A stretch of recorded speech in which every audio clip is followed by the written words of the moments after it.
Hello, my friend.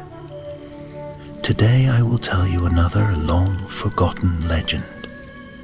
Close your eyes and let the magic transport you to Middle-earth. Our journey begins.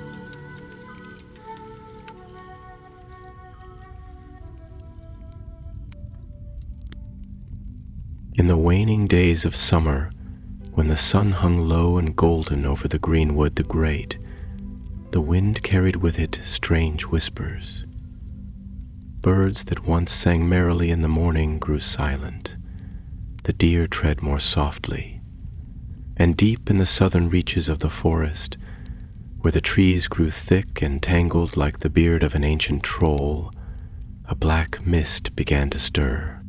Not many dared to speak of it at first, but among the folk of Rhovanion, the woodmen who dwelt between the Anduin and the forest's edge, rumors crept like ivy.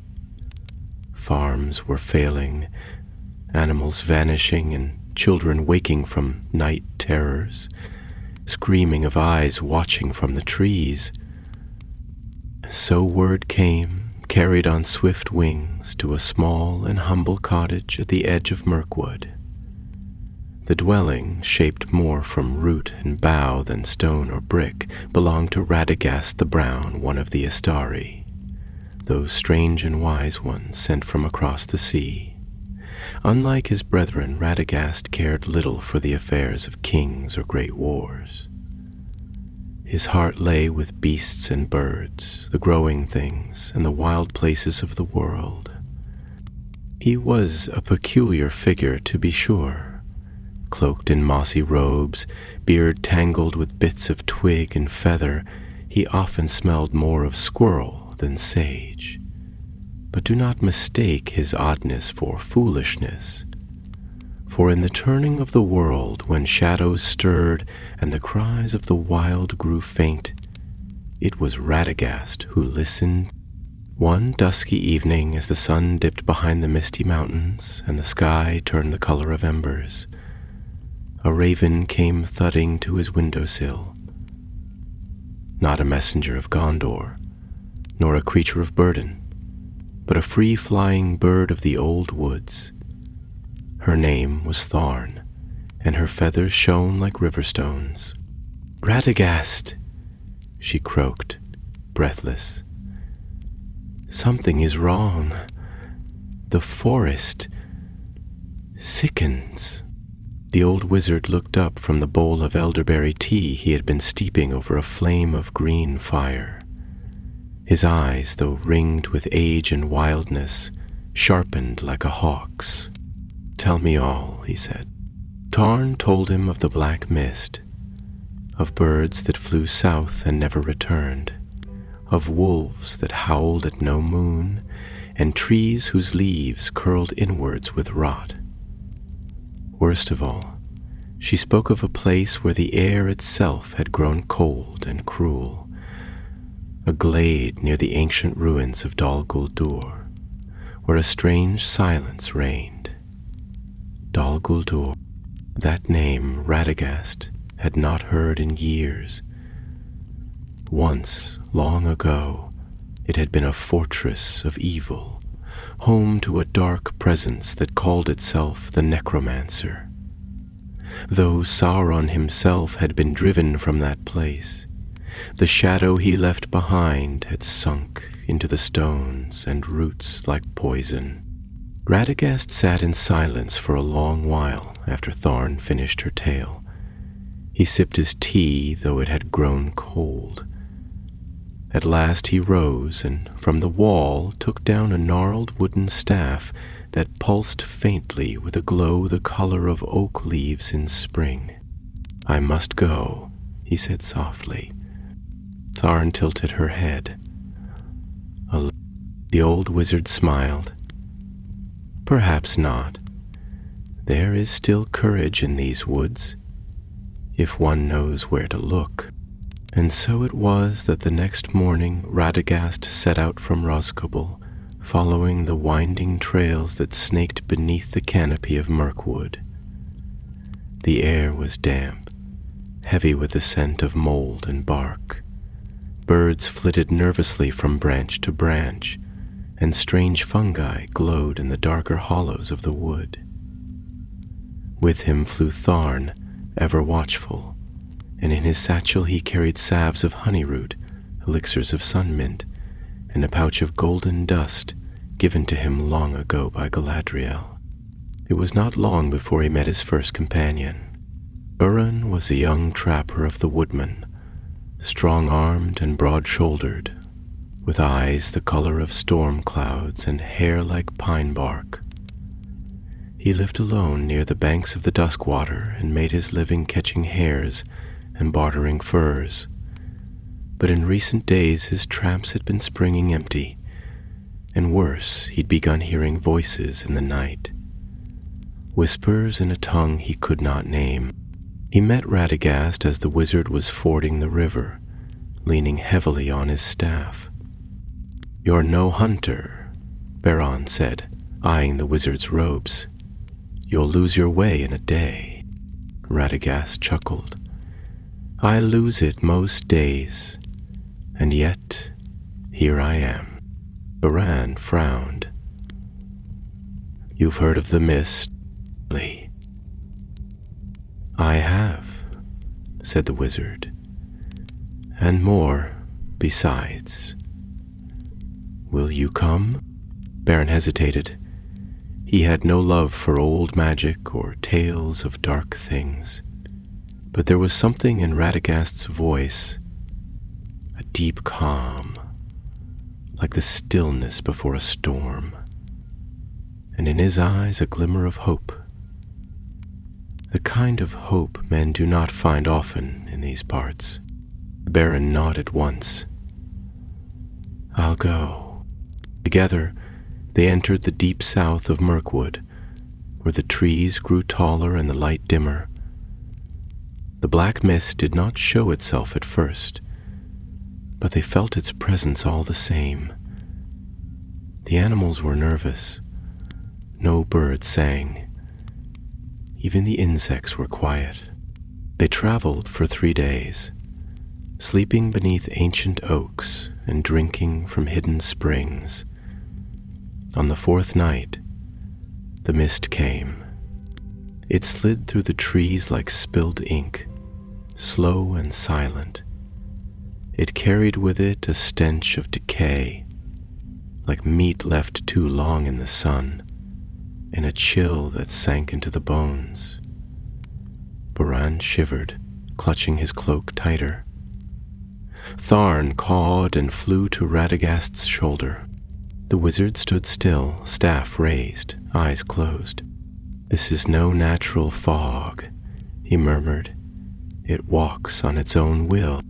From the heart of the mist came a low growl, like stone scraping against stone. Shadows shifted, eyes gleamed, and then, from the darkness, something moved. A shape, twisted and hunched, with too many limbs and a gaping maw of teeth, skittered toward them, its flesh steaming where the mist touched it. Beran drew his hunting knife. What in the name of the stars? Wargs wouldn't go near this. Radagast said grimly, "This is something older. Something changed." The creature lunged. The first battle of their journey had begun.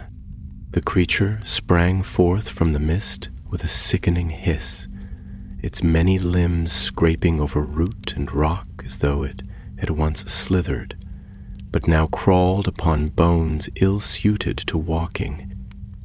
Its skin was gray as ash and stretched too tight, slick with the glisten of decay.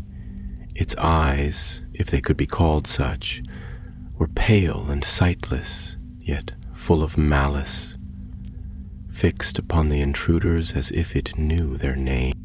Radagast lifted his staff and spoke words that echoed through the trees, words from the ancient tongue of Yavanna's children, spoken not with wrath, but with sorrow and command.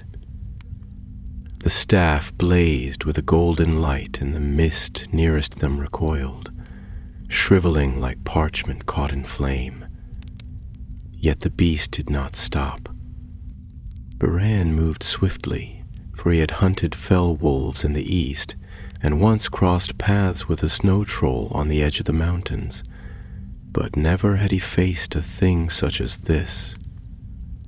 He dodged left as the creature lunged, slashing with his knife, but the blade merely scraped across its hide as if it struck ironwood. It shrieked, a sound like wind screaming through a shattered tower, and turned on the young man with sudden fury. Radagast raised both arms, and from the earth sprang vines, thick and knotted with years, bursting from the moss-covered soil to ensnare the beast's limbs. The creature thrashed, shrieking, as Bran leapt aside. A final chant from the wizard's lips drew forth a burst of searing light, and the vines caught flame, wrapping the creature in fire. The stink was unbearable, like rotted things buried long in the deep. The flames did not consume it, but the creature faltered, falling into a twisted heap, its shrieks dwindling to silence. For a moment, the mist withdrew, curling back into the trees, as though fearing what might come next. Bran stood panting, blade still drawn. What was that? Radagast lowered his staff, his brow furrowed and mouth grim. It was not born of any forest, nor of the world as it ought to be. It was made or broken by dark hands. I have seen such corruption before, though not in many years, not since the shadows were driven from Dol Guldur. He knelt by the remains, though little now remained save blackened bone and a foul residue that stained the roots. The forest around them whispered uneasily.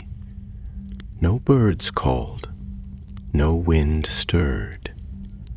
It was as if the trees themselves held their breath. It was twisted, the wizard muttered.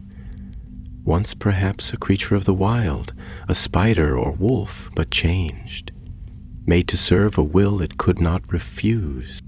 Bran wiped his blade on a patch of moss, though the stench clung to him still. And there are more? Radagast nodded slowly. I fear so. This mist, this corruption, it is not aimless. Something has taken root deep in the south of this forest, something old and forgotten. Tharn circled above and returned to her place upon Radagast's shoulder, feathers ruffled and sharp eyes scanning the gloom. We must press on, the wizard said. Every day the mist spreads, and the longer we tarry, the more it will devour. They made camp that night in a hollow beneath a leaning elm, whose roots rose like ribs from the earth. Radagast brewed a draught of dreamleaf and golden balm, which he shared with Baran, to keep sleep free of shadow. Around them he set tiny wards, glimmers of light and leaf that flickered faintly when touched by evil. Baran slept restlessly, but no dark things came that night. The next day the mist thickened, though it was patchy and inconsistent, clinging low to the ground like forgotten sorrow. They passed ruins choked by ivy, where ancient stone lay scattered like the teeth of buried kings. And once they saw the carcass of a hart, its eyes wide and empty, its body untouched, save for the black rot that spread from its mouth and hooves. Radagast knelt beside it, placed a hand upon its flank, and whispered a song of peace, bidding its spirit pass into the keeping of the forest. The trees stirred faintly then, as if in approval, and the wind sighed a little lighter. On the third day after the encounter with the beast, they came upon the edge of a glade where the mist gathered thickest, swirling like a cauldron of breathless dark. It was a place Bran did not know, though he had walked much of the wood in his time. Radagast grew silent, his staff pulsing faintly in his hand. "There is something here," he said at length. "A weight in the earth. I can feel it. It pulls upon the roots, draws life inward, and poisons it from beneath." Baran's hand rested near his blade, though he dared not draw it. "A relic, perhaps," Radagast answered. "Dol Guldur was cast down, but its bones remain. The earth remembers, and what was buried in haste may stir again." They circled the glade, avoiding the thickest of the mists. Tharn flew ahead and returned moments later with a caw of warning. "There is movement ahead," she croaked. "Not beast, not man." They crept forward, stepping softly, and there in the heart of the mist they saw the ruins. A circle of shattered stone columns stood like broken spears around a pit sunken deep into the earth. Black ivy crawled up the stones, pulsing faintly with a reddish light, and the air above the pit shimmered like heat upon sand. A wind rose from it, not natural wind, but a sucking, hollow draught, as though the world itself were drawing breath in. Baron's mouth went dry. What lies beneath? Radagast stared long into the pit, and when he spoke, his voice was hollow. A wound. They did not descend that day, for the sun was dying and the mist grew bolder in the dark. They fell back and made camp by a stream that had not yet been tainted, and Radagast whispered again to the trees, asking for their silence, their shelter, and their strength. Baran, lying beneath a cloak of furs, stared up at the boughs overhead, and for the first time in many years he felt small, like a child again, hearing stories of old evil in the flicker of firelight. He had always believed such tales were just that, tales. But here in the deep woods, with darkness thickening and foulness rising from the ground, he understood the truth in them, and Radagast, old though he was, did not sleep. He kept vigil by the fire, his staff across his knees, and eyes fixed westward, where the wind carried the scent of ruin. Dawn came reluctantly, its pale light seeping through the dense canopy like the last flicker of a fading star. The mist, though less thick beneath the protective whisper of Radagast's spells, still lingered in low hollows and drifted in tendrils along the forest floor, silent and watchful. Birds, though wary, began to stir, and a thin cry from a distant thrush dared to pierce the gloom, as though testing whether the day had truly come. Radagast rose without word, his robes damp with dew and shadow, and Baron stirred not long after, groaning softly as he shook the chill from his limbs and packed what little they carried. They ate a spare meal of oat bread and dried berries, and drank from the stream that still ran clean. Though the wizard warned the water's purity would not hold for long, the forest was changing, and not merely in appearance or scent. Its very spirit was turning inwards, coiling like a beast in pain.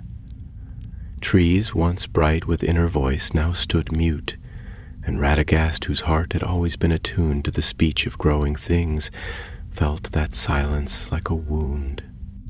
When the sun, obscured though it was by cloud and branch, had risen high enough to cast faint shadows, they returned to the glade. It lay as they had left it, still, sunken, and humming with a darkness that breathed. The pit in its center seemed deeper now, as though during the night it had swallowed more of the earth, and around its rim the stones had cracked further, pulsing with a steady glow like coals banked in ash. The black ivy crawled along the ground like living veins, inching closer to the trees that encircled the glade, and Radagast frowned, pressing one hand to the bark of an old fir, whispering a word of protection beneath his breath. "We cannot delay," he said, turning to Beiran, who stood with eyes narrowed and hand resting near his belt knife. "Whatever lies below festers still, and the longer it remains untouched, the greater its reach will become." Beiran nodded, though his gaze lingered upon the pit with unease. "What is it, truly?" he asked. "A relic, you said. But whose? And what manner of power lingers in such a place?" Radagast was silent for a time, and when he spoke, his voice was low and grave. "When Sauron fled from Dol Guldur, he left behind more than stone and ash. He was not yet whole, but even in his lesser form he wrought evil that lingered beyond his passing. There are objects, tokens, cursed and crafted in secret, scattered through the dark places of the world. Some serve as vessels for malice, others as beacons for creatures of shadow. One such thing lies here beneath the earth. I do not yet know its name, but its presence poisons the land as surely as a serpent's fang." Beiran's hand tightened around his knife hilt. "And you mean to destroy it?" "If it can be destroyed," said Radagast, "then yes. If not, it must be sealed anew, with stronger wards and deeper roots than before. But I cannot do it alone. I must go down, and you must guard the way." So it was that they prepared to descend. Radagast reached into the folds of his robe and drew forth a vial of clear liquid, faintly luminous in the dim light, and poured it upon the rim of the pit, murmuring words in an ancient tongue. The stones hissed and the ivy recoiled, curling away as if burned. Then he raised his staff, and the tip blazed with golden fire, illuminating a narrow stair that had been hidden in the pit's shadow. Steps carved of black stone, old and worn, leading down into the earth like a serpent's spine. Sparn, perched now upon a crooked root, let out a low, uneasy call, and Radagast looked to her with a small, tired smile. "Stay with Beiran," he said. "Watch him, and watch the wood. If I do not return, you must fly." The raven gave no answer, but her wings twitched. Radagast stepped onto the stair and began his descent. The air grew colder with each step, and the light from his staff flickered strangely, casting shadows that moved too slowly, or not at all. The walls of the shaft were etched with faint markings, runes long faded, and the scent of damp and death grew stronger the deeper he went. At last the stairs ended in a chamber roughly hewn, circular and ringed with stone pillars, now cracked and leaning. In the center, upon a slab of blackened rock, lay the source. It was a shard no larger than a man's hand, jagged and dark as obsidian, but veined with lines of pale blue light that pulsed like a heartbeat. Around it, the earth sagged inward, drawn as though by a great weight, and even the air felt denser, heavier, as if every breath cost more than it should. Radagast stepped forward cautiously, staff raised, and the shard responded, its glow flaring briefly. A voice, low and echoing, not in words but in a pressure of thought, touched the edge of his mind. He staggered, gritting his teeth, and called upon the strength of Yavanna, weaving light and root into a barrier about him. The shard's pull lessened, but did not vanish. It was, he saw now, not merely a relic of the past, but a thing crafted to endure, to await the return of its master. A piece of will, not broken when the fortress fell, but buried deep, to fester and feed. Above, Beren stood guard at the edge of the pit, blade drawn, eyes sweeping the trees. The mist was thicker now, pressing in from every side, and with it came shapes, vague, indistinct, but many. At first he thought them wolves, but their movements were wrong. They slid through the trees like whispers, and their eyes gleamed with unnatural hunger. "Radagast!" he called, voice taut with warning. "Something's coming." Below, the wizard heard, though faintly, and knew his time was short. He stepped to the slab and raised his staff high, speaking now with full voice, not of pleading or gentleness, but of command. His words rang against the stone, against the shard itself, and the chamber shook as the power of the song met the darkness rooted in the relic. The shard resisted. It trembled, its veins of light blazing, and a wail echoed through the chamber, high and cold and full of hatred. The earth cracked beneath Radagast's feet, and dust fell from the ceiling like rain. Above, Beren stood fast as the shapes drew near. They emerged from the mist as if born of it, beasts of no true name, hunched and foul, with limbs too long and skin as gray as old tombs. He struck at the first, driving it back with a cry, and Tharn dove shrieking, her claws raking at the thing's face. But there were more, and they circled him with slow, hungry movements. Radagast, with every ounce of will, drove the last words of the incantation into the heart of the shard, and it cracked. The sound was like ice breaking on a distant sea, dull, vast, and final. A light burst forth, not bright but deep, like the last ember of a dying fire. The shard shattered, and with it a scream tore through the earth. The beasts above recoiled as if struck. Some turned and fled, while others collapsed, twitching and smoking, as if the life had been burned from within. The mist, once thick and pressing, began to drift apart, no longer guided by the will that held it. Radagast sank to one knee, his strength spent, but the chamber no longer pulsed with evil. The roots above would reclaim it now. The stones crumble, and the wound begin to close. Beren helped the wizard from the pit when he emerged, pale and hollow-eyed, but smiling faintly. "It is done," Radagast said, "for now." Though the black mist began to thin and recede with the breaking of the shard, the air still bore the chill of dark enchantment, and the forest held its breath as one not yet certain whether a storm had passed or merely paused. The trees, so long silenced by the creeping poison, whispered faintly once more, their boughs swaying with tentative life, as if recalling the language they had nearly forgotten.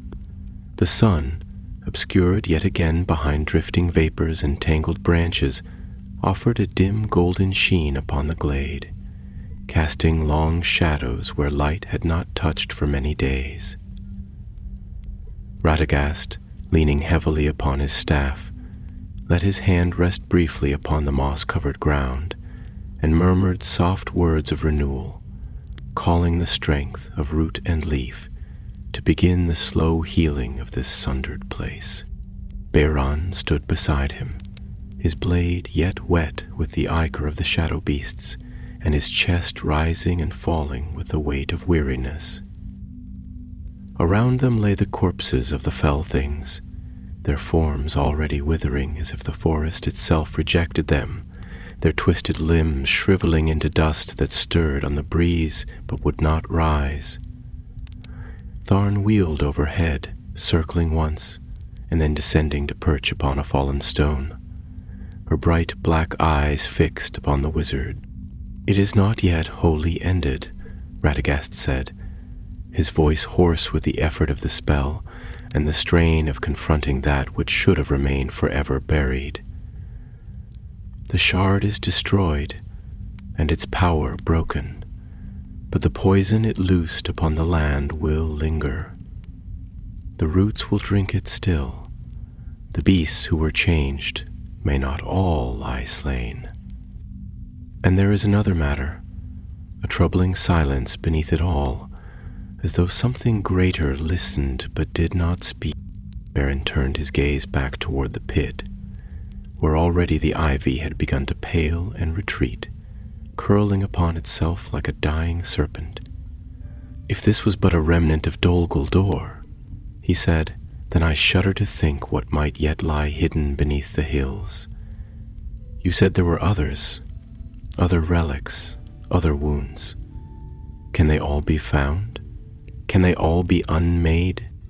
Radagast's expression darkened, and he rose slowly, lifting his staff with care as though its weight had grown since they began their descent. "Time may yet be hidden beyond our reach. Others may already be stirring. The enemy was cunning beyond reckoning, and though he fell beneath the hand of the West, his works did not perish all at once. Even now, foul spirits may wander the forgotten places, seeking form and voice once more. But we are not without hope. So long as there are those who keep watch, who speak for the silent and stand before the darkness, the light will not wholly fade." Together they left the glade, taking with them no trophy, no sign of triumph, only the memory of what had passed and the certainty of more yet to come. They traveled northward beneath the trees, Radagast guiding them through seldom used paths, known only to the beasts and the hidden folk of the wood. The way was slow, for the land was still sickened and the shadows reluctant to leave.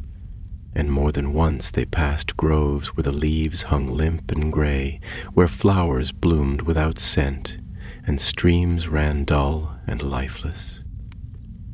In such places Radagast paused to lay hands upon the earth, offering song and spell and quiet strength, though his power now was weary and would take time to mend. They came at last to a hill that overlooked the vale of the Duskwater, where Beiran had dwelt in solitude before this dark journey began. From the crest they could see the forest stretching wide and green, though here and there still marred by scars of shadow. Smoke rose from distant homesteads, signs of hearth fires returning, and birds flew once more, though not in great number.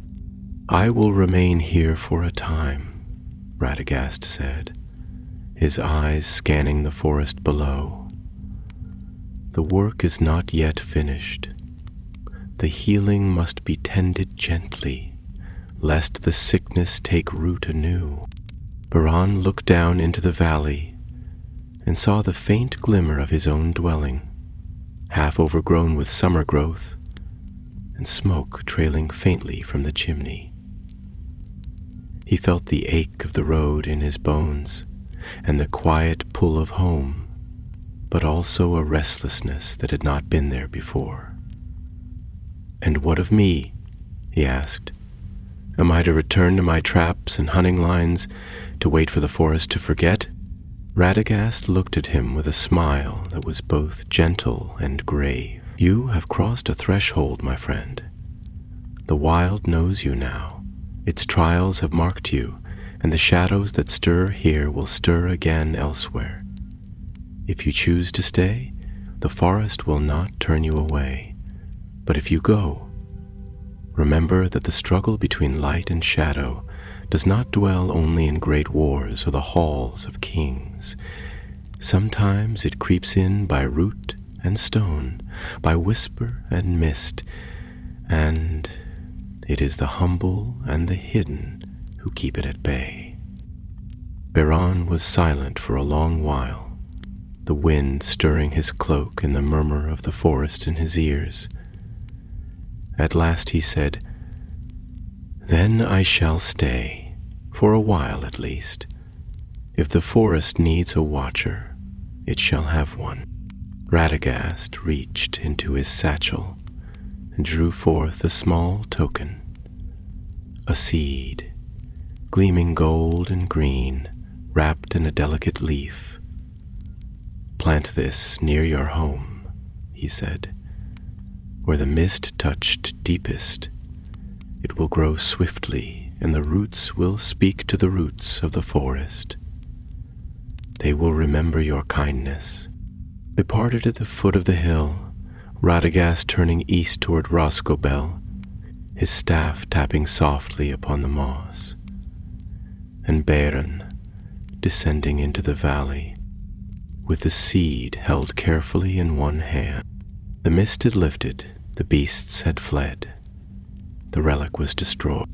But the tale of the black mist over Rhovanion would be told for many years to come, in hushed tones by the firelight, with eyes that searched the dark corners of the woods, and hearts that remembered how near the shadow had come.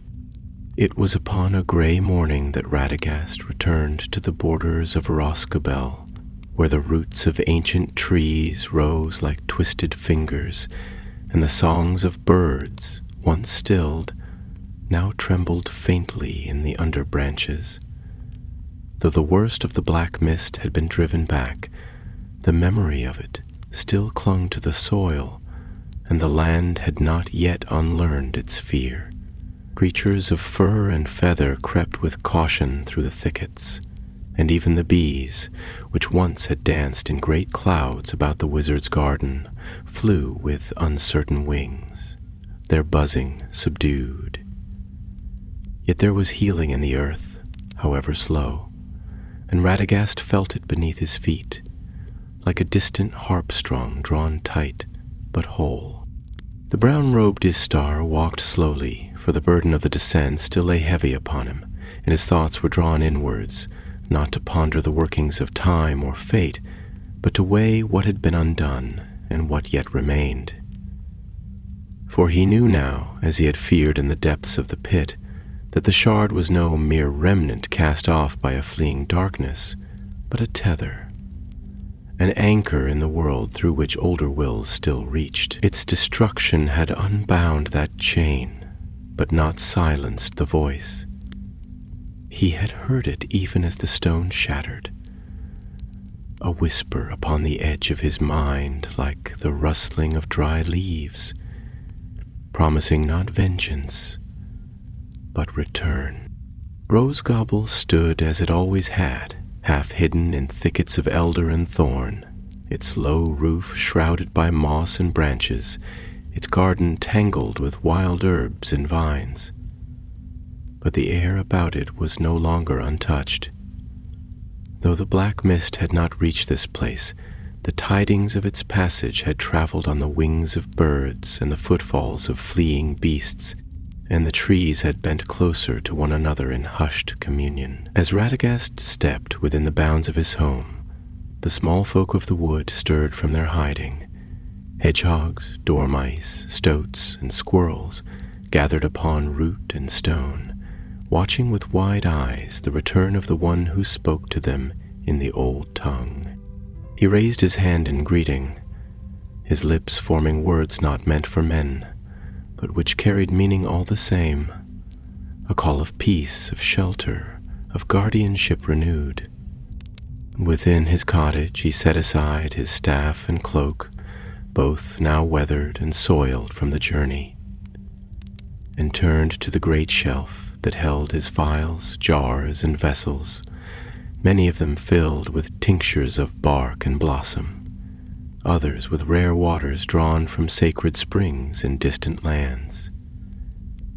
He worked without haste but without pause, grinding herbs and mixing draughts of renewal, for the forest would need strength in the weeks to come. A corruption such as this did not pass without leaving scars, and it was not only in flesh or tree that it festered, but in the unseen spaces, between roots, beneath stones, within the dreams of sleeping beasts. As the sun climbed higher, cloaked behind a veil of low clouds, a soft knock came upon the oaken door, and Radagast, startled, turned to listen. Rarely did folk from beyond the forest call upon him unbidden, for the paths to Rosgobel were secret and seldom taken. He opened the door slowly, half expecting to find one of the wandering rangers or a bird with wounded wing, but instead beheld a figure, cloaked in gray, tall and solemn, whose eyes shone bright beneath a hood of weather-stained wool. The visitor stepped forward and drew back his hood, revealing a long face lined with care, and a beard as white as mountain snow. "Radagast," he said, his voice deep and measured, "I heard whispers of unrest upon the southern wind, and the birds spoke of smoke and shadow beneath the tree." Radagast inclined his head in greeting, though he did not smile. "Gandalf," he said, "you come at a time most heavy, though I am glad of it. The forest remembers you still." Gandalf stepped inside without waiting to be invited, and together they sat at the wizard's simple table, where Radagast poured a steaming draught of mountain mint and elderflower. The gray wizard sipped, his eyes never leaving Radagast's face. "So it is true," he said at length. The black mist rose again in Mirkwood. I had hoped the cleansing of Dol Guldur would have rooted out all its wickedness, but the darkness runs deeper than we guessed. Tell me what you found." And Radagast told him of the mist that poisoned air and beast alike, of the beast they slew near the glade, and of the pit in the earth where the relic had lain. He spoke of the shard's pulse, its breath, and the shadow wight whose voice did not speak in sound, but in pressure and dread. Gandalf listened without interruption, though his brows grew darker as the tale wound on, and when at last Radagast fell silent, the elder wizard rose and paced the length of the room, his staff thudding lightly upon the floor. "This was not merely a remnant," Gandalf said. "No simple leftover of the necromancer's power. It is a sign, a mark that the shadow placed across the land, to awaken should he fall, or to call out in the event of his defeat. There may be others like it, hidden in the forgotten places of the world, stones buried in riverbeds, altars swallowed by the hills, relics beneath sea and mountain, each waiting to be found, or worse, to find a voice of its own." Radagast nodded slowly. "I feared as much. And the shard, when it broke, I felt no end, only a parting, as though it had already reached beyond itself and was content to be undone here, knowing that it would gather elsewhere. Then we must act," Gandalf said, "quietly but with haste. This task cannot fall to the great alone. You and I, and others like us, must keep watch over the forgotten corners of the world, for it is there that the new evils will grow, quietly, like mold beneath stone, unnoticed until too late. There came a silence between them then, not of despair, but of grim accord. Outside the cottage, the wind stirred the leaves and the forest sighed. "I will go east," said Gandalf at last, "to speak with those who dwell beyond the inland sea, where old songs still remember the bones of mountains and the rise of stars. If aught stirs in those wild lands, they will know it." "And I shall remain," Radagast answered. "The roots of the green wood are deep. They speak even now of things I do not yet understand. I must listen." Gandalf placed a hand upon Radagast's shoulder, his gaze warm, though burdened. "Do not let your kindness become a chain, old friend. You have a gift for the growing and the gentle, but the darkness will not wait to wound only beasts and birds. If war returns, it will seek even the softest places." Radagast nodded, though his heart was heavy. He had never desired strife nor sought glory, and yet the wild had chosen him as its speaker, and now it cried out, not in song but in pain. He would not turn away. When Gandalf had departed, vanishing down the old trail with a wave and a smoke ring drifting behind him, Radagast stood for a long while upon the threshold of his home. The sun had at last pierced the clouds, and a golden ray touched the earth before him. A beetle crawled from the moss and stretched its legs toward the warmth. A thrush called once, then twice, and flew across the clearing. The black mist had been banished, but the world was stirring, and far off, beyond the sight of eagles, something old had begun to listen once more. In the weeks that followed the sundering of the shard, Radagast labored in quiet vigil, tending the wounds of the greenwood as a healer might tend the deep hurts of a stricken king. He walked the forest paths alone, save for Tharn the raven, who watched from the boughs above, and though his steps were slow and burdened by memory, his eyes missed little. Where streams had darkened and run sluggish from the taint, he kindled the water's life with spells drawn from the old songs of Ulmo's praise. Where roots had curled and shriveled beneath the black mist's breath, he whispered to them with the tongue of Yavanna's children. And from that soft counsel, green tendrils began to unfurl once more. Yet not all wounds were of the kind that sunlight and soft speech could mend, for some corners of the wood remained watchful and grim, where the beasts fled and even the moss grew thin. In such places the trees whispered secrets Radagast could not at once understand, fragments of pain and dread wrapped in riddled thought. The forest remembered the darkness too well, and it would be long before those memories faded. It was on the eve of the new moon that tidings came again, not by rider nor by raven, but in the form of a traveler, ragged, footsore, and cloaked in a weather-stained mantle of coarse wool. Radagast had been gathering moonward beneath a leaning oak when he saw the man approach along the western path. His gait unsteady and his face drawn with weariness, he bore no weapon save for a small axe at his belt and a long hunting knife strapped to his boot. But his eyes were sharp and wary, the eyes of one who has looked too long into places better left unseen.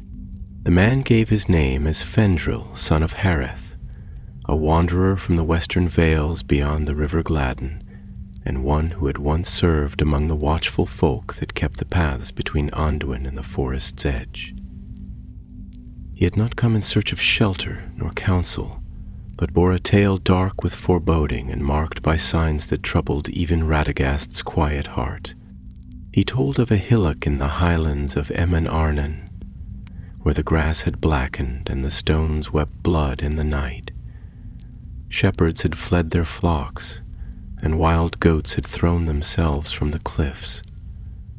Worse still, he spoke of dreams, shared among many, of a great eye, lidless and burning, not in the sky nor upon any tower, but within the earth itself, gazing upward through root and rock. Radagast listened long, and when the tale was done, he rose and paced the glade before his house, speaking not at once, but lost in deep thought. At last he said, "These dreams are not idle, nor are they born from weariness or fear. What you have seen is a stirring, an echo, perhaps, from the same darkness that once gripped the southern forest. But this place you speak of lies far beyond even the roots of Dol Guldur. Something else moves there." Fendrel nodded grimly. "I thought as much. That is why I have come. There are few now who listen to the land as you do, and fewer still who can answer it." Radagast sighed, and the sound was heavy with the weight of long years. "Then it is time I leave these woods again, though my heart would rather remain and mend what has been broken. But I cannot ignore the signs, for even small evils grow bold when the greater powers are cast down. If a second wound festers in the land, I must see it for myself." He summoned Tharn, who had alighted upon the branch above, and bade her fly to the east and watch the paths near the gladdened fields, for if any shadow had crept from the mountains or beyond the river, the birds would know it.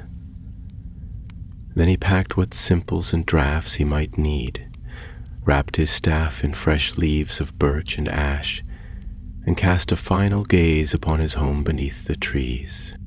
Before the setting of the sun, Radagast and Fendrel set out westward along the winding ways between hill and hollow. They passed through glades where deer had returned, and over brooks that sang softly once again, but each league brought them closer to the edge of the wild, and the signs of recovery grew fewer with every step.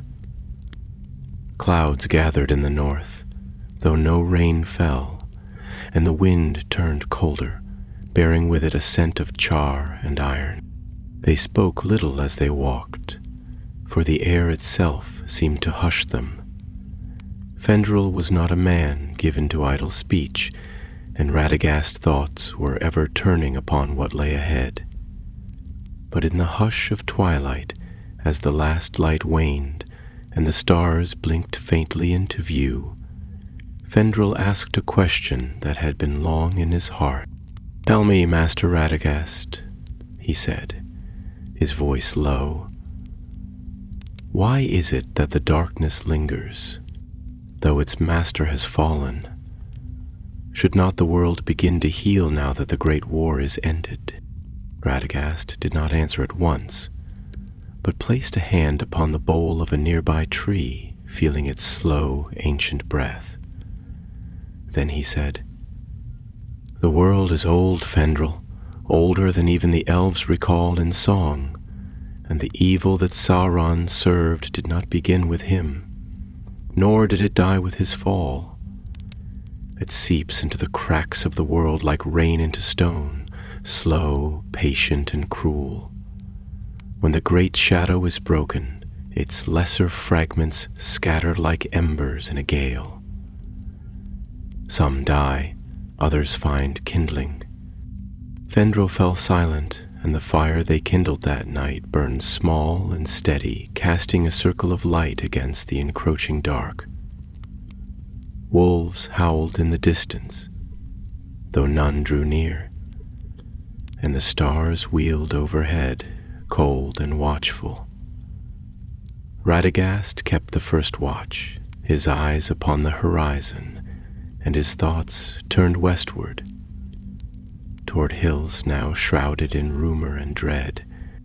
At dawn they crossed into a land of low ridges and marshy vales, where willows hung limp over sluggish waters, and the reeds whispered in voices not their own.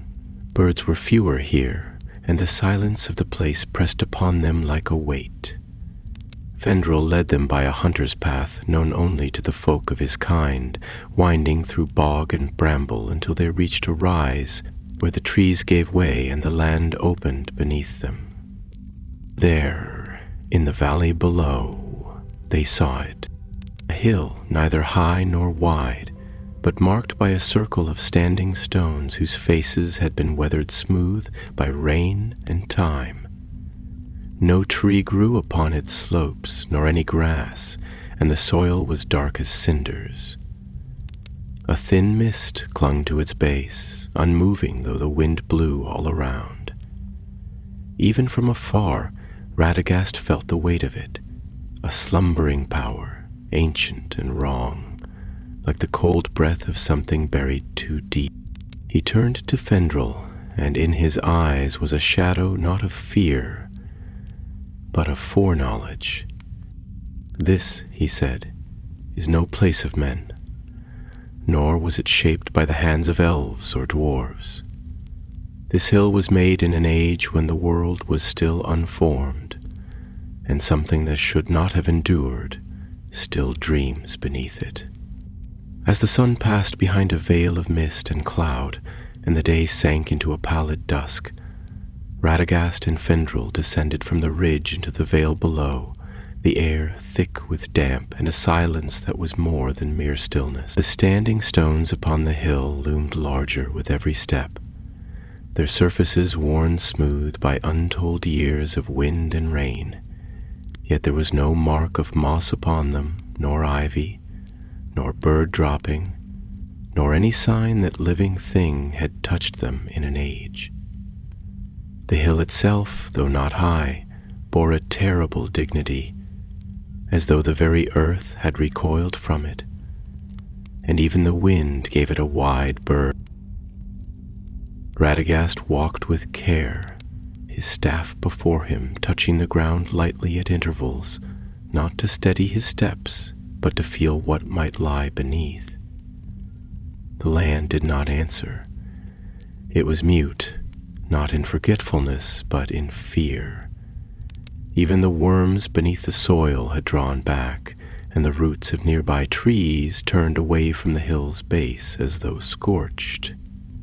Fendril followed close, eyes scanning the shadows at the periphery, his hand never straying far from the haft of his axe, though he was no stranger to the wild, nor to dark tales told in the windings of the forest.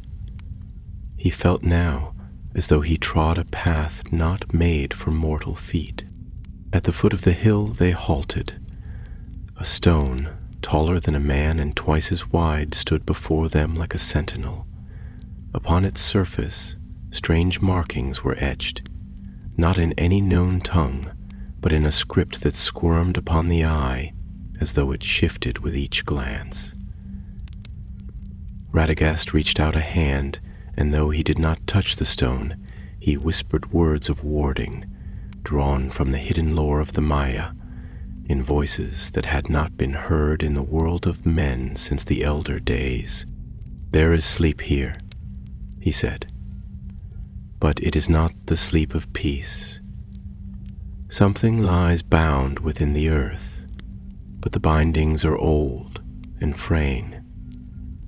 The hill was not raised to honor, nor to hide.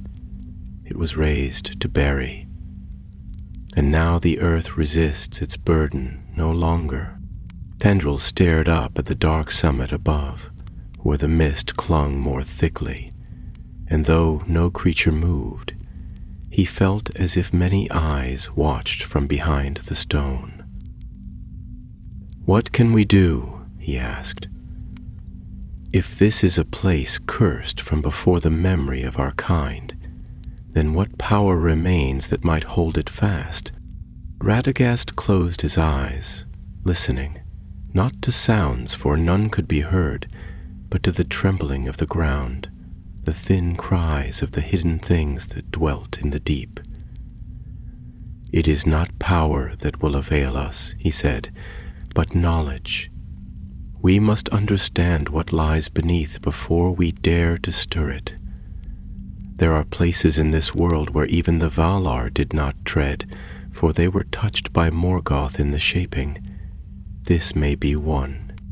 They circled the hill with cautious steps, and though no path led upward, they found at the far side a narrow cleft in the earth, as though the hill had been split by a great blow in ages past, and the wound had never healed. Within the cleft was darkness, deep and unbroken, though the sun still stood behind the clouds. Radagast peered into the rift, and his breath caught. A stair descended there, rough-hewn and ancient, carved not by mortal hands but by something with less care and more purpose. He turned to Fendril, whose face had grown pale. "Will you go further?" Fendril hesitated, but nodded. "I did not come to turn back." Together they entered the rift, and the world narrowed to a winding stair and the sound of their own footfalls upon stone. The air within was colder than the wind above, and thick with a dampness that clung to skin and beard alike. Radagast raised his staff, and from its head sprang a pale green light, soft and living, like the first glow of spring upon a budded tree. The walls around them glistened with mineral sheen, and now and then they passed bones, small and brittle, caught in crevices or half buried in the dust. None were recent. The descent took them far beneath the earth, and the air grew heavier with each step, pressing upon them like the weight of unseen water. The silence was no longer empty, but full of murmurs, fragments of voices lost to time, echoing faintly in the stone. Neither Radagast nor Fendril spoke, for speech seemed a thing too loud and too bold for such a place. When at last the stair ended, they stepped into a vast chamber, its ceiling lost in shadow, its floor strewn with slabs of black rock, arranged in patterns whose meaning was long lost, or perhaps never known to any but the dark. At the far end of the chamber stood a dais, and upon it rested a great stone lid, square and monolithic, carved with sigils of warding that had cracked in more than one place. It was a tomb, or a prison, or both, and the power that had once bound it now slept fitfully. Radagast approached with solemn tread, and though he touched nothing, the staff in his hand dimmed, its light flickering like a flame starved of air. "This is the heart," he said. The darkness that once rose in Mirkwood was born of this place, not directly, but as an echo, a shadow of a shadow. The shard we broke was merely a vessel, a piece of this greater ruin, and here it still lies, waiting. Fendril's voice was hoarse when he spoke. "Then, what stirs within?" Radagast's brow furrowed, and he seemed to grow smaller, as though the truth he sought to speak diminished him. "I cannot name it," he said.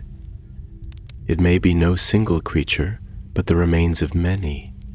Souls or spirits bound together in torment, a fragment of Morgoth's ancient malice left to fester. It is power unshaped, a will without form, longing only to be free. It does not think as we do. It waits and feeds and remembers." They stood in silence, and in that silence came a sound. A breath, soft and low, rising from beneath the stone, as though something beneath had drawn a long, shuddering inhale. Dust stirred upon the chamber floor, and the hair upon their necks prickled. Radagast raised his staff, and the light flared once more, steadier now, though the wizard's hand trembled. "We must not tarry. This place must be sealed. not destroyed, for that would risk awakening what lies within, but bound anew, with living root and stone. Fendrel looked upon him with a grim resolve. "Then let us do it." Radagast nodded. He knelt and drew from his satchel a bundle of leaves, golden and veined with silver, a gift long ago given by the Lady of Lorien, not for war, but for healing.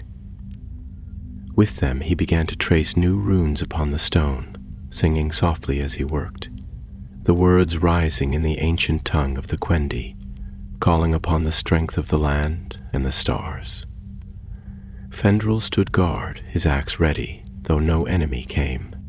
When the final rune was laid and the song completed, the ground trembled gently, not with threat, but with assent.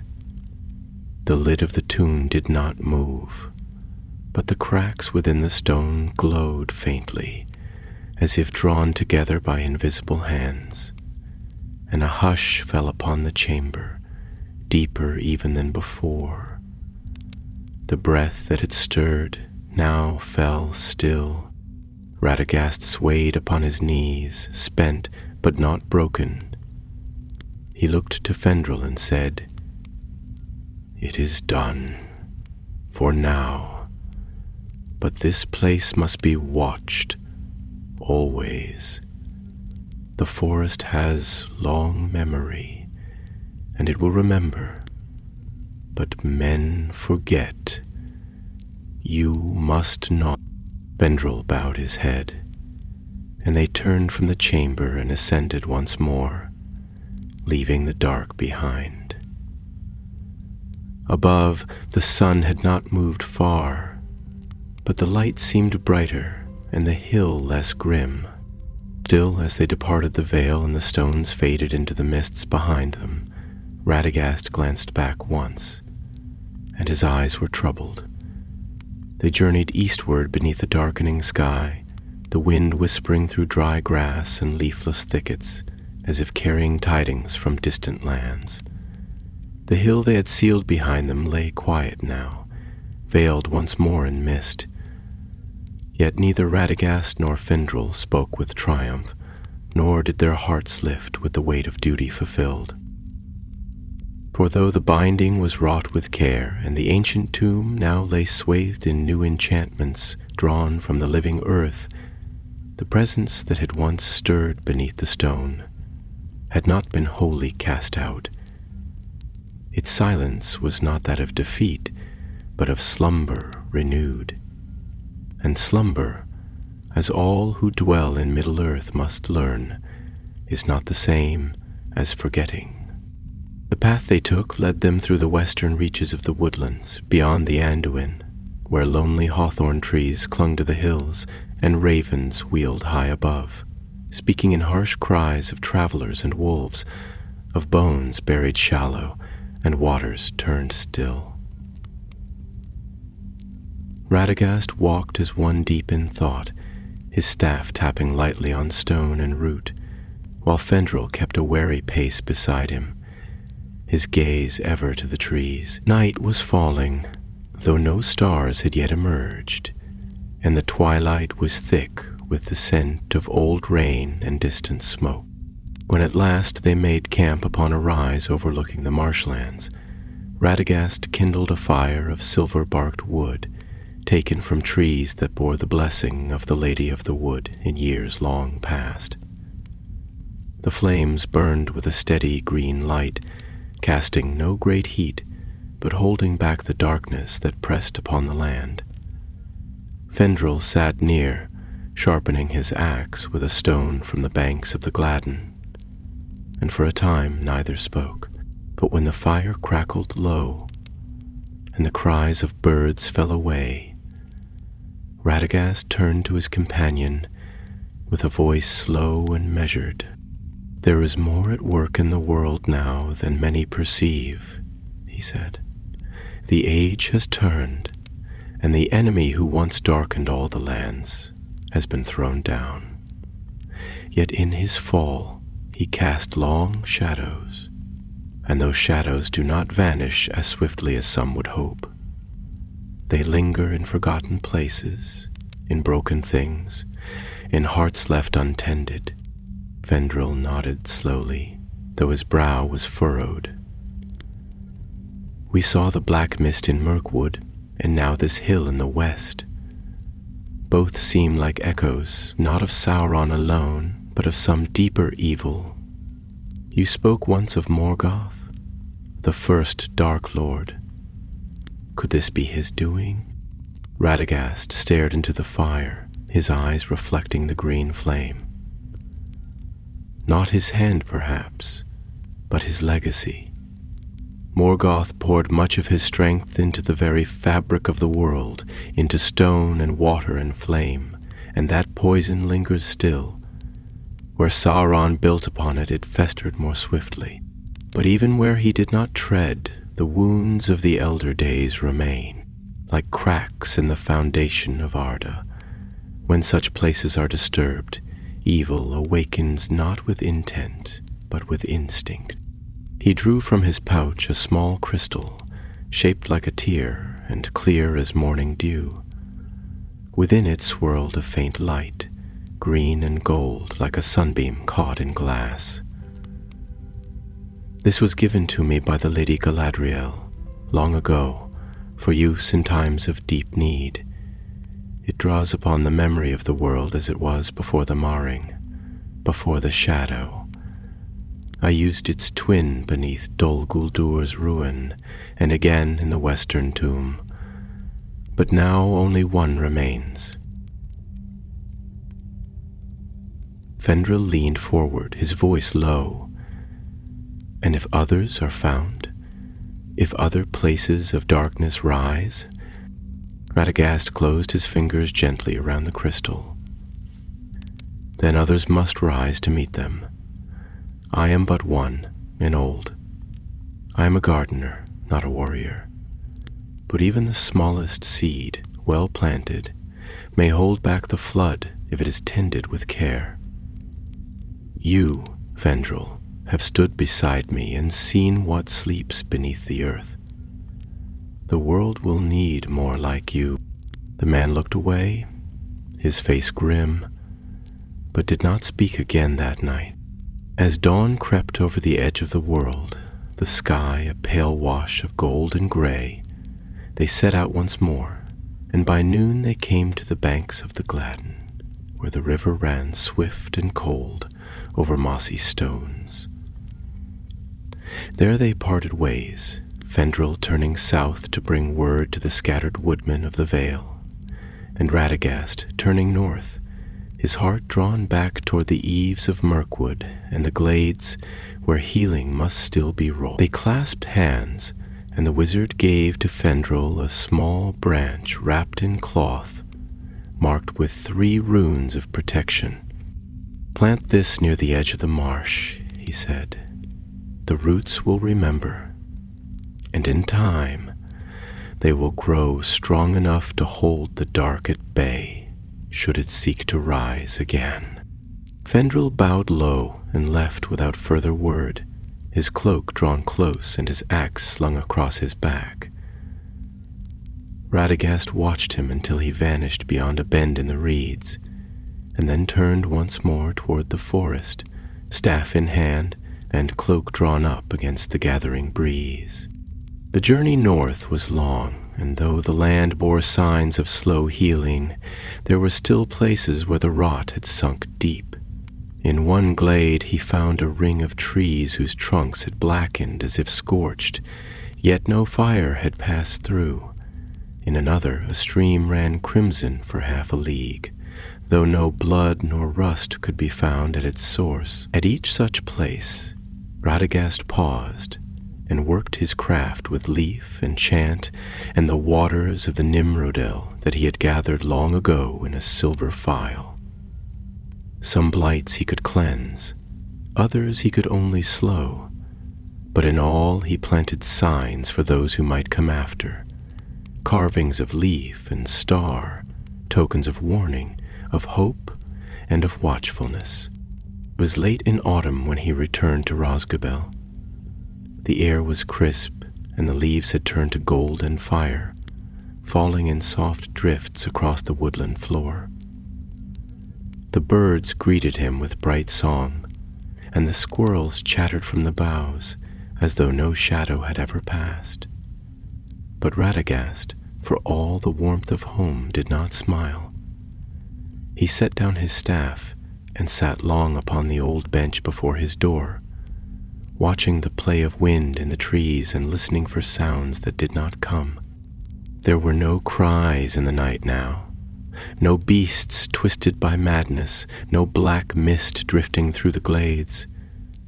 Yet the quiet was not the same as peace.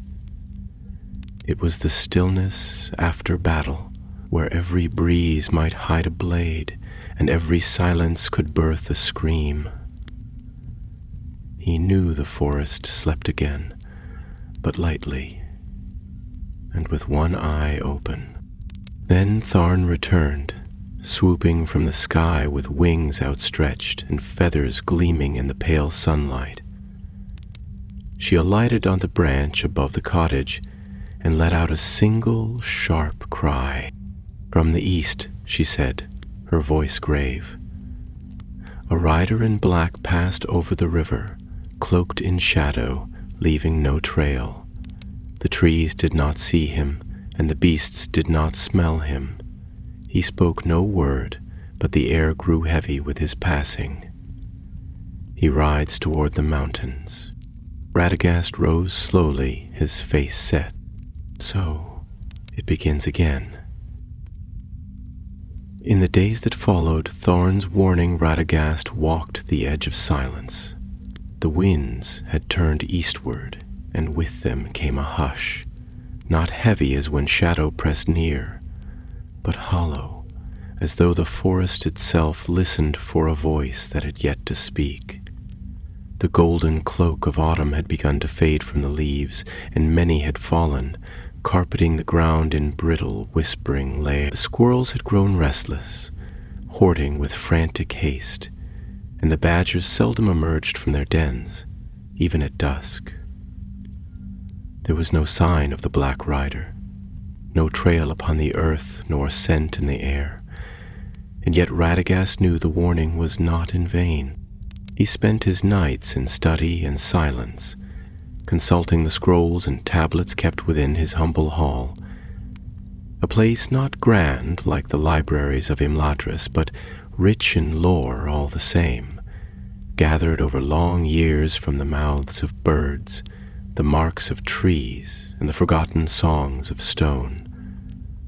Some of the knowledge had no written form, but was carried in melody or image, passed through the years by the memory of the living world itself. He sought among these fragments for sign or omen, for any tale that spoke of riders cloaked in silence, moving unseen by beast or branch. It was on the third night, as a chill wind stirred the boughs outside and the stars wheeled dimly behind a curtain of cloud, that Radagast found what he did not know he had sought. In a scroll of brittle reed, inked in the faded runes of the Northmen of old, was a single stanza, written as though by a hand unskilled in script, but pressed with urgency. Whether fire is broken and sword is lost, a shadow shall ride in silence across the frost, neither living nor dead nor yet a wraith. It walks in memory, borne by fate. From stone it comes, and to stone it shall go, where root cannot reach, and light shall not show. Radagast read the words thrice, and each time they seemed colder upon the tongue. This was no verse of elven poetry, nor tale told by wandering minstrels. It bore the shape of warning, not prophecy, and its rhythm was harsh, like footsteps upon hollow ground. He unrolled the rest of the scroll, but found nothing more upon it, only a smear of dark stain near the edge, and the faint imprint of a hand too small for any man grown. He took up his staff and went into the woods. Not since the days of the White Council had he stirred from Roscabel in such haste, nor with such heaviness upon his brow. He did not ride, for beasts of burden would not go where he must, and he dared not call the great eagles, for the errand was yet uncertain. He walked as he had long ago, with boots of bark and robe of moss, silent but for the whisper of leaf upon leaf, and the soft murmur of his staff upon stone. The forest parted before him, not out of fear but reverence, for the trees remembered the songs he had sung when they were young. He turned eastward toward the river and crossed the old stone bridge that lay hidden beneath ivy and fern, its surface slick with age and the tread of forgotten feet. Beyond the river, the land rose in jagged ridges and scattered crags, where the roots of the mountains began to stir, and the foothills lay wreathed in mist. Here the woods thinned, and the trees grew twisted, not from malice, but hardship, for the soil was poor and the winds cruel. The animals were fewer, and those that remained watched from hollow and shadow with wary eyes. On the second day, Radagast came to a glen where the grass had withered in great circles, as though scorched by fire that left no flame. In the center of one such ring, a stone stood upright, dark and flecked with silver, and the air about it hummed with a faint song of old magic. He approached it warily, placing one hand upon its rough surface, and felt not warmth nor cold, but a stillness deeper than any he had known. A stillness that spoke of ages unmarked, of waiting, and of eyes that no longer closed. Here, he knew, the rider had passed, not long ago, and not in haste. The stone bore the touch of something ancient, something that stirred not with hunger nor hatred, but with purpose. That night he slept little. His dreams were restless, full of glimpses that danced on the edge of waking, a cloaked figure moving through tall grass, a path of frost across dry ground, and a mountain without summit, veiled in ash and snow. When the dawn came, pale and bloodless, Radagast knew that he must go north again, to the very skirts of the gray mountains, where the bones of the world lie nearest the surface, and the wind has teeth. By the seventh day of his journey, the forest had fallen far behind, and he stood among broken lands where the rock split in cruel angles, and old mines yawned like the mouths of sleeping beasts. These were the Desolation Hills, where once dwarfs had delved in the forgotten years before Erebor's founding, and where now only silence reigned. It was a place forsaken by both light and leaf, and few dared walk there, save perhaps the wandering goblin or the boldest of hunters. But Radagast walked unchallenged, for the stones knew him and the birds still remembered. It was there, upon a high ridge beneath the shadow of the mountains, that he found the mark. Carved into the face of a cliff, so faint it could scarce be seen save in the slant of evening light, was the sigil of the eye. Not the lidless eye of Barad-dûr, but something older, cruder, gouged in haste or in fury. Around it were smaller marks, runes of loss and warning, and near the base the remains of a fire long cold, with bones scattered like leaves in a forgotten wind. Radagast placed his hand upon the stone, and his voice rose in an ancient chant, soft and sorrowful, calling upon the mountain's memory. For a moment, nothing answered, but then the air grew thick, and the ground beneath his feet trembled. From the darkness beyond the ridge came the sound of hoofs upon hollow earth. Not galloping, not hurried, but slow, deliberate, as though the one who rode had all the time of the world and no fear of what lay ahead. Radagast turned, his staff raised, and there, upon the path cut into the mountain's flank, came the rider. He was clad in robes of deepest gray, darker than twilight, yet not black, for black would have shone against the stone. His mount was no living horse, but a beast of bone and hide, shaped in the semblance of life, yet moving with uncanny grace. The rider bore no banner, no crest, and his face was hidden beneath a hood that cast shadow upon shadow. But Radagast saw.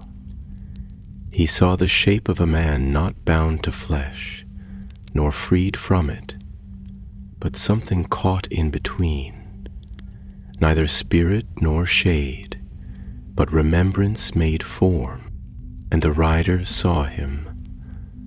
The staff in Radagast's hand pulsed with sudden heat. The wind ceased. Time, for a breath, stood still. The ridge was wrapped in silence, a silence not of peace, but of held breath, as if the mountain itself watched. Clouds gathered overhead, sluggish and heavy with ash-hued light, casting a dim pall upon the broken stones. The rider did not hasten, nor did his steed falter, and each hoof-fall upon the ancient path rang like a bell struck in a ruined tower, clear, low, and full of omen. Radagast did not retreat, though the air around him grew cold, and his staff throbbed faintly with the nearness of old power. He stood firm, rooted like the oaks of greenwood that had weathered storm and fire since the elder days. The figure drew nearer, and still no word was spoken, no whisper, no breath, no sound but the wind curling like a serpent through the jagged rocks.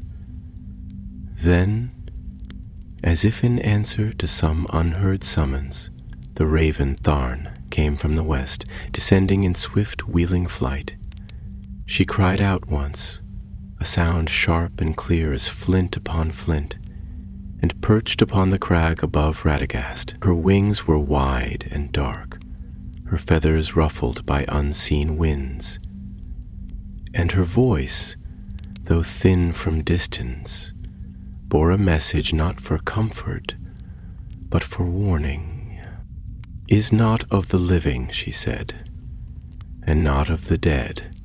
I see no heart within him, I smell no soul." Radagast nodded once. His eyes did not leave the rider, who now reined his mount some 10 paces away, and there he stopped. The hooded head turned slowly, and though no face could be seen beneath the shadowed cowl, the air between them bent subtly, as if drawn inward by some deep gravity. A scent like withered myrrh and old ashes drifted on the wind, and the wizard felt the pressure of a presence that was not mere spirit, but memory, pressed into form, a will long broken, yet still bound to the world by threads of purpose and pain. The rider raised one hand, not in greeting, nor in threat, but with a motion as old as speech, commanding stillness. Radagast, clutching his staff with both hands, drew a breath, slow and deliberate. When he spoke, his voice was quiet but firm, and it bore the cadence of the ancient tongue, not of Quenya or Sindarin, but of the speech before, that which was given to the Maya in the time before time. "Thou art known to me," he said. "Though thy name be lost, thy purpose lies plain upon thee. By what right dost thou walk the living world?" There came no answer, not by voice, nor by thought, nor by sign, yet something stirred in the air, an echo as of forgotten words spoken in halls, long buried. The hand of the rider fell slowly to his side, and in its place came forth a chain, black as obsidian, wound around the wrist like a serpent. Upon its end hung a sigil wrought in iron, a circle split by 3 jagged lines not unlike the mark found upon the Hill of Tombs. It swung gently in the air, and where its shadow touched the stone, frost bloomed. Radagast stepped forward, his face pale but resolute. That sign bears the mark of the deep places, the hidden forges beneath the iron mountains, where fire served the will of one who has fallen and banished. If thou art his servant still, thou art bound to a master who cannot return. The world is changed, the towers are fallen, the black gate is broken. What claim hast thou now upon this age? Then, at last, a voice answered, not from the rider's mouth, for no mouth could be seen, but from the air itself, heavy and hollow, as though spoken through stone. We do not seek claim. We remember. We were made to endure. Radagast stood very still, for in that voice was the echo of the nameless, the forgotten works wrought in the pits of Angband before even the elves had sung beneath starlight. He saw then what this being was, not a wraith like those bound to the 9 rings, nor a spirit twisted by malice and hunger. This was a remnant, a vessel of remembrance, filled with the breath of those who could not die, for their essence had been chained to iron, and will by craft too deep and cruel to undo. They did not hunger for power, they did not rage for conquest. They moved because they must, driven by the last purpose that had been etched into their souls, like fire into metal. Why now? Radagast asked. Why do you stir in the north when the war has ended and the shadow has fled? What stirs your kind from their slumber? And again the voice came, colder this time, like wind through hollow bone. The black flame is broken. The eye is scattered. The chain is loosed. We do not return. We rise because the silence commands it. Radagast felt a chill that ran to the marrow of his bones, for in those words lay a deeper dread. The silence, the emptiness left behind by the fall of great evil, a void not yet filled but hungering to be.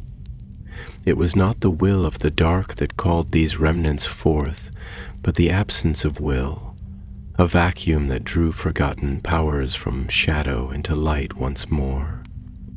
The rider made no further move, but turned slowly, and the sound of his mount's hooves upon the stone echoed like drums from a forgotten age. He rode along the ridge, vanishing not into shadow, but into the pale light of the rising moon, leaving behind no track, no scent, no sign of his passage. Radagast stood alone. Above him, Tharn circled once and landed near his feet. Her voice was low. Will he return? Radagast's eyes lingered on the path where the rider had gone. He is not returning. He is awakening. And in the far east, beyond the rivers and the withering woods, where the mountain roots clawed deep into the bones of the world, something heard those steps and stirred. Winter came early to the northern wilds, not with the slow sigh of drifting frost and the gentle hush of falling snow, but with a hard breath out of the east, carrying sleet and stinging hail and a silence deeper than the grave. The trees upon the lower slopes of the gray mountains bowed beneath the burden of white, and the rivers slowed beneath a crust of ice that groaned with every turn of the wind. No birds flew beneath that sky, save for the hardiest of the crows and ravens, and even they kept to the thickets and hollows, watching with wary eyes and falling quiet when the clouds thickened above the ridges. Radagast did not return to Roscabel. He knew now that something had changed in the weave of the world, subtle as the shifting of roots beneath the forest floor, but steady, unrelenting, and deep. The silence he had sensed in Mirkwood, the stillness that had crept outward from the black mist like rot from a wound, was not merely the echo of an evil defeated, nor the shadow of a threat lingering still.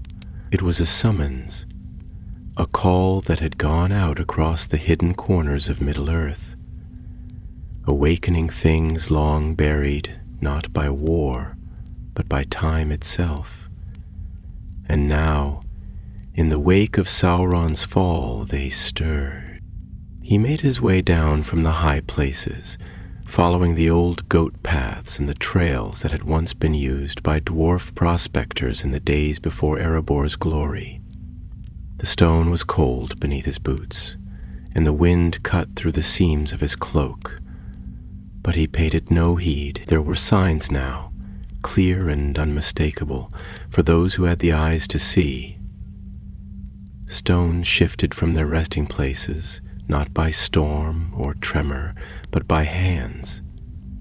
Trees broken at unnatural angles, not by wind, but by a force that moved with purpose, and here and there strange markings etched into cliff faces and cairns, made not by chisel or blade, but by fingers long and slender, hardened by ages beyond count. Parn flew ahead by day and circled close by night, a dark sentinel against the pale sky. And though her sharp tongue had often spoken in jest in days past, now her words were few. She too felt the weight in the air, the deep weariness of the land, as though Arda herself recoiled from what it bore. On the 6th day since the encounter upon the ridge, Radagast came to a narrow pass, nestled between two jagged arms of rock, where a stream once flowed bright and clear from the snows above. Now it ran black and sluggish, rimmed with frost despite the water's movement, and its surface reflected not the sky but a dull shifting shimmer, like oil upon dark glass. The banks were silent, and the reeds that grew along the edge had curled inwards, their stalks brittle and gray. He knelt by the water, touching it with one bare finger, and drew back at once. There was no warmth in it, not even the chill of mountain melt, but a lifelessness, as though the water had ceased to be part of the world. He dipped a twig into its depths, and watched as the bark grew dark and cracked, curling away like paper before flame. "This is no work of decay," he murmured. "This is denial. The land has been made to forget what it was." He cast a ward upon the stream, a ring of runes laid in ashen leaf, and whispered a binding to hold the corruption at bay for a time. It would not cleanse the water, but it might slow the spread. Then he rose and moved on, following the course of the stream northward, for if the water ran from the heart of the mountains, then it was there that the source must lie. It was upon the 8th day that he beheld the valley. It lay hidden in a fold of the land, shrouded by steep cliffs and walls of ancient stone, accessible only by a narrow trail that wound between crumbling rocks and groves of stunted pine. Radagast stood upon a high spur, his staff in hand, and looked down upon the place with a growing dread. The valley floor was bare, save for clusters of stone pillars arranged in patterns too deliberate to be natural. No smoke rose from hearth or forge. No sound came from bird or beast. Yet there was movement, slow and solemn, as if the earth itself breathed. He descended warily, placing each foot with care, his senses alert to every whisper of stone and snow. As he neared the valley floor, he felt the tremor again, not a quake, but a presence that stirred beneath the ground, vast and slow and unseeing. The stones bore marks now more clearly etched, spirals and runes of a kind not spoken since the age before men had learned to name themselves. And at the heart of the valley, set into the mountain wall, was a door. It was not a gate in the fashion of dwarves, nor a secret way of the elves. It was older, carved into the rock in a time before the shaping of the kingdoms, before even the Sindar had crossed into the greenwood. The lintel was plain, but above it was set a relief, faint and weathered, of 3 figures, one crowned, one shrouded, and one blindfolded.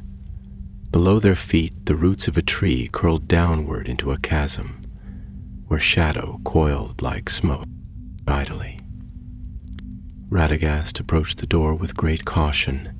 He placed a hand upon the stone, and his fingers tingled with the residue of ancient wards, half broken now, their strength bled away by the turning of ages and the weight of slumbering purpose. He did not open the door. He did not need to. The door was already ajar. A crack, no wider than a hand, ran along the edge of the threshold, and from within came a breath, not of wind, but of something deeper, older. It smelled not of rot or ash, but of dust that had never known light, of forgotten halls and endless silence, and within that silence Radagast heard the echo of movement, not the shuffling of feet, nor the clatter of arms, but the shifting of thought, the gathering of memory. He stepped back, heart pounding. There was something waking here, something that remembered. He turned and made haste back along the trail, not in flight, but in purpose. The door had not opened itself. It had been opened. Whether by the hand of the rider or by the will of the thing within, he could not yet say. But the world would not wait. In the west, the shards of darkness were stirring. In the east, old oaths began to whisper, and across the veiled lands of Middle-earth, silence grew heavy once more. The wind that followed Radagast down from the gray mountain passes was colder than the breath of winter, and it bore with it not the wild scent of snow or pine, but the scentless dread of ancient stone, long buried and never meant to breathe again. Though he walked swiftly and the path turned treacherous beneath the weight of hoar frost and ice, he did not falter, for the knowledge that now burned within his heart was heavier than his limbs could afford to bear. And the time for slow counsel and quiet watching had passed. The door in the mountain had not opened to greet him, nor had it opened to defy him. It had opened because the seals, wrought in a forgotten age by hands wiser than his own, had weakened to the point of crumbling. whether that breach had come from within, by the will of some buried power now stirring, or from without, by the workings of a silent rider and others like him, Radagast could not yet know, but the effect was the same. That which had once been imprisoned by spell and stone had touched the world again, and the breath of its memory had already begun to poison the land. He came again to the stream, its waters no cleaner than before, though the runes he had laid still glimmered faintly on either bank, holding the corruption in place for a time. He passed the scorched glens and the ashen thickets, now cloaked beneath frost and silence, and by dusk on the second day of descent he entered once more the wild borders of northern Mirkwood. There he rested beneath the wide limbs of an ancient elm, whose roots grew into the bones of a ruined hill, and whose bark bore the scars of lightning and fire. Tharn returned to him then from a long-ranging flight, and alighted on a gnarled branch above. Her voice was low and grim. The rider was seen again, near the foothills of arid Mithrin. He does not linger. He follows no road. And now, others follow him. Radagast looked up sharply, the shadows of branches falling across his face like tangled webs. Others? He asked. Of what kind? Tharn hesitated, her dark eyes gleaming. Some walk upright, cloaked and hooded, like him, though their footsteps leave no mark, but others are stranger still. Shapes without form, seen only in reflection or caught in the corners of sight. The trees whisper of them, though they will not speak the names aloud. The beasts flee them, but do not know why. Radagast bowed his head, his heart burdened with a sorrow older than speech. He had feared it might be so. In the fall of great darkness, lesser shadows often rose, not out of rebellion, but of inheritance. When the throne of the enemy is shattered, the seat does not remain empty. Those cast aside or long dormant remember their place and seek to rise once more. He did not sleep that night, but sat in silence, communing with the trees and the wind, listening for threads of truth hidden beneath the noise of the world. And as the stars passed westward and the sky turned to a lighter gray, a thought came to him, not sudden, but as the slow blooming of a long-rooted seed. He could not fight this darkness alone. The Istari had been 5, though one had long strayed from wisdom into pride, and 2 had wandered far into the east, leaving only Gandalf, Saruman, and himself to stand watch over the west. Saruman was gone, his voice broken and his will scattered, and Gandalf had passed beyond the circles of the world. Radagast alone remained, not as a captain of the West, but as a shepherd of the voiceless, a guardian of the earth and its small, wild life. He was no warrior, and never had been, but the age had changed, and so too must he. At first light he rose and took the path south, toward Roscoble. The forest greeted him, not with joy, but with recognition, for the trees knew now what his coming meant, and the beasts watched from shadow with eyes that shone not with fear, but with memory. They remembered the black mist, and the scream of the corrupted beast, and the strange silence that had followed the cleansing of the shard. When he reached his dwelling beneath the high boughs of the greenwood, he found it unchanged, save for the leaves which now lay thick upon the thatch and the ivy that clung more tightly to the stone. He entered and set aside his cloak and staff, and then, With steady hands, he began to gather. He took down the scrolls bound in runes of the West, the vials of silver-barked sap, the seeds gifted by the Entwives long ago, and the pendant of lapis and green jade given to him by an Avari wandering in the East who had spoken of songs older than the moon. He packed salves and herbs, not for healing wounds of the flesh, but for calling forth the voices of root and water, wind and feather. Lastly, he took a small bundle wrapped in wool, and within it lay a single leaf, golden and veined with white. One of the last of Lorien's Malorn, fallen not by chance, but by the will of the lady herself, a token of memory and blessing. Tharn watched in silence as he packed. At length she spoke. "Where will you go?" Radagast looked toward the east, where the wind now blew colder. "To the Brownlands," he said. "Where nothing grows, and memory has no root. If the silence stirs in the north, it must also wake in the east." That was always the balance. He stepped out into the morning light, his figure cloaked in robes of bark and fern, his staff newly bound with threads of ivy and stargrass. The birds rose from the thickets in a flurry of wings, and the wind carried their cries across the forest, as though the trees themselves called farewell. But Radagast did not look back.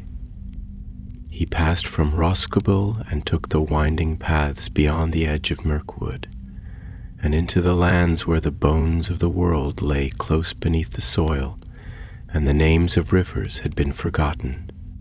He walked, not as a wizard apart from the world, but as part of it, as a voice of its memory, and a bearer of its grief. For the black mist had been banished, yes, but the silence was still rising, and the tale was not yet ended.